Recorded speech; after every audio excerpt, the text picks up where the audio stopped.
தினமொரு மூலிகை வரிசையில் இன்றைக்கி நம்ம பார்க்க போகிற மூலிகை என்ன அப்படின்னு பார்த்தீங்கன்னா, என் கையில் வச்சுருக்கேன்.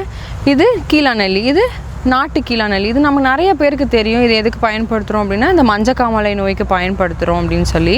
இது லிவருக்கு அவ்வளோ நல்லா வேலை செய்யும். ஏன் அப்படின்னு கேட்டிங்கன்னா, இந்த மொத்த மூலிகைக்குமே பார்த்திங்கன்னா லிவரை ப்ரொடெக்ட் பண்ணுறதுக்கான தன்மை வந்து அதிகமாக இருக்குது. அதாவது இதை ஹெப்படோ ப்ரொடெக்டிவ் அப்படின்னு சொல்லுவோம்.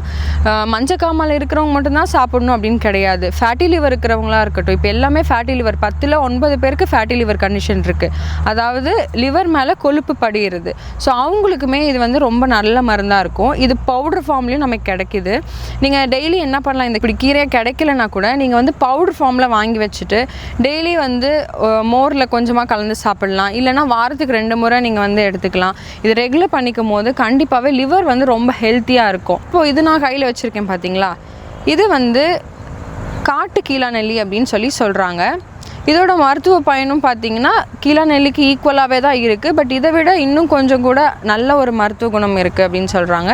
இது காட்டு கீழாநெல்லி தானா அப்படின்றது தெரிஞ்சவங்க கண்டிப்பாக கீழே கமெண்ட் பண்ணுங்கள்.